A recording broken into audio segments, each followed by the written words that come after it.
I'm sipping on some carrot juice today as we talk about bones and all. Silly old me accidentally deleted my pre-scripted intro, so this is all I have for you.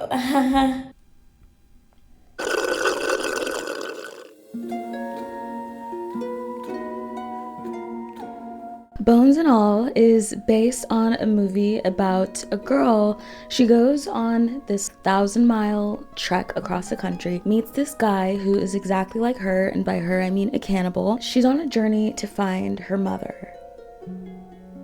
Just about. Honestly, so much happens before and after the mom. Anyway, let's just dive in. Let me tell you ahead of time. Spoiler alert. Now, I'm not going to tell you what happens in the end because I actually hope that you see this movie. Let's get started. So if you've seen any of my last videos, you know that horror is not my thing. This movie is listed as a romance/horror. I definitely had to break it up and only watch it during daylight hours. To me, yes, it was a horror, but it was also beautiful, and it was romantic, and it was gory, and it was a little scary and tumultuous and uncomfortable. It was just such a roller coaster of emotions, and this is a little bit over 2 hours of almost like a vampire type of love. They're not vampires though, they're actually just humans. They call themselves eaters. Let's just dive into the plot. At the beginning of the movie, we meet Marin, aka Taylor Russell. She's about 16 or 17, and she is living in a new place with her dad. She's at school, she's the new girl, and the new friend is like, come over for a sleepover. She's like, my dad's not gonna let me. She's like, sneak out, it'll be fine. Her dad and her watching a movie, she ends up going to bed. Her dad locks her with like one of those locks into her bedroom. If you didn't know like what the movie was about, that would be your first key to be like, strange. Is it a full moon? Her window's like bolted shut, but she gets out, sneaks over to the sleepover. Everything's cool and fine and dandy. She's talking to this girl who wants to be her friend. I feel like she feels that sense of like togetherness. She feels a little bit of a friend in her, until she starts to eat her.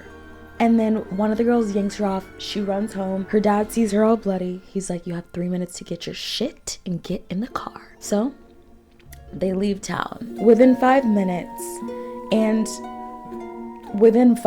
of the movie, you kind of see what they've been dealing with their whole life. Next scene, her and her dad are in a new place. Some time has passed. It's her 18th birthday. Her dad isn't home, but he leaves her a cassette tape, some cash, and her birth certificate. She starts listening to the cassette tape, and he essentially is like, I can't live like this anymore. Like, you're 18. You have to figure it out on your own at this point. Her mom is not in the picture. Dad never really talks about her mom, and she was gutted. I think she understood that the burden she put on him once he left, because he was kind of the one to always clean up the scene. So throughout the movie, we're listening to this cassette tape from her dad. She listens to it in pieces. With the money, she buys a ticket to Ohio. She's like trying to go find her mother. She only has the mom's name on this birth certificate. She has no leads aside from that. I think there's an address on the birth certificate. She doesn't know if her mom is still there. Along the trek, she's in a new city. She's sleeping outside, and she meets a man named Sully. He says that he could smell her half a mile away, and he's just like her. He's an older man. He invites her to her home. She feels uncomfortable. Most of the scenes with him is dark. We're in his home and it's dark. It's nighttime and it's dark. It's just, he's a very dark character. He teaches her how to use her nose to smell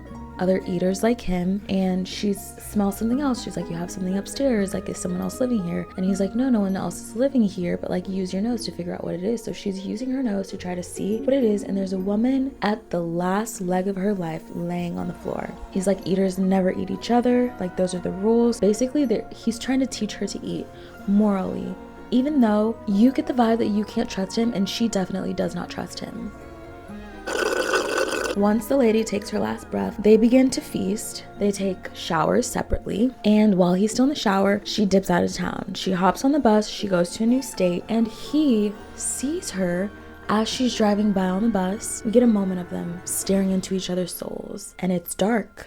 It's daytime, but it's dark. That's the only way that I can truly describe it. She's on her trek. She goes to the next city. She meets Lee, Timothy Chalamet. Lee has a different vibe to him. One, he's much younger. He feels like more of a free spirit. He just gives off young adult man, and I think she sees that, and I think she likes that. She realizes that he's an eater. Whenever they feast, they almost become animalistic after and like right before.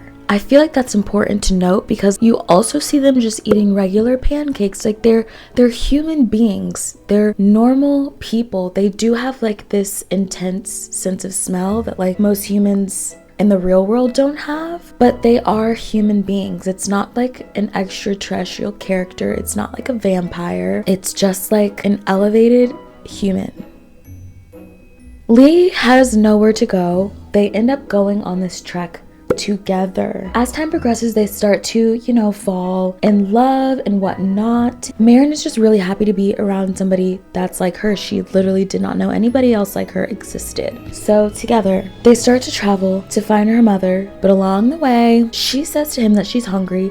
He provides a meal for them, not hungry, human hungry. He thinks that it's just like a random man that has like no ties, and they both do. They go to his house to get cleaned off, and they see a woman and a baby, and they realize he has a wife or a girlfriend or something and a kid. Marin starts feeling awful. As the journey goes along, she's listening to this tape recording from her dad, and he is basically hoping that she finds a world in which she doesn't have to respond to these urges that she has. She can go months without doing it. It's almost like an addiction. That's what it feels like in the film. It feels like their cannibalistic tendencies are an addiction. Marin is gutted. She's like, I can't believe it. He's like, we didn't know. Before, she didn't really have morals like that. Now that she's seeing a mirror of herself, she's starting to have morals. Lee, he doesn't seem like a bad person. Obviously, they're eating other people. So he seems as good as you can be for somebody that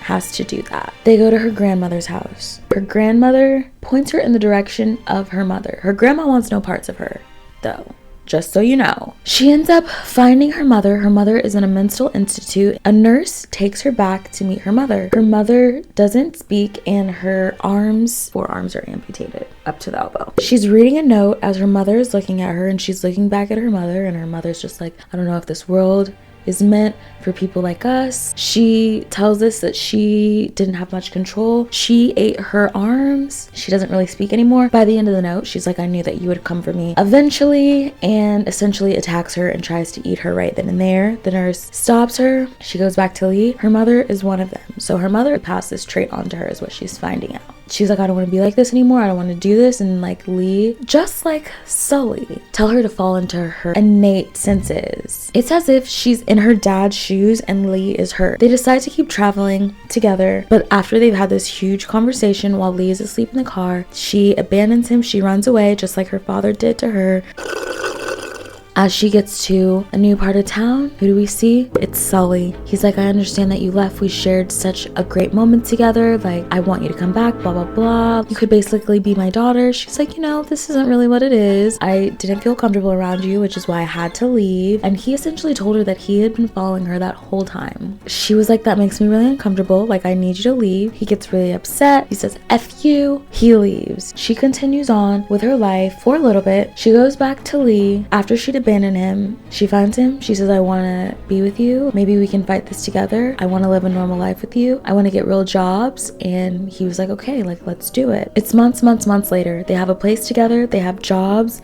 They're living the life of regular human beings. They haven't eaten people in months. And at this point, she gets home one day. Kayla, Lee's sister, is supposed to be staying with them, but the scene is weird at home. And then before you know it, she is attacked and she is nailed down by none other than Sully, who's been tracking her and watching her for the entire time. He has a knife. He's prepared to kill her. He's prepared to eat her, as he said that he would not do. The rest, you're gonna have to watch to figure out. This movie speaks so much about trusting your instincts and pushing past your urges and desire and love and disappointment and redefining yourself. It's exhilarating and it's gross and it's gory and it's scary and it's cute. You feel a sense of togetherness and you feel a sense of oneness, even though it can be a pretty uncomfortable movie. And I wouldn't even recommend eating while you're watching the movie. It's a movie that you should see to get a lesson in a new light, if you want to. But that's all I have to say. I really left out a lot. So while I did spoil, I didn't completely spoil, As always, check out Sunday Morning Juice, my blog about health and wellness. This this is the blog post that was just released on Sunday. I'm here every week, and I'll see you guys back here on Monday.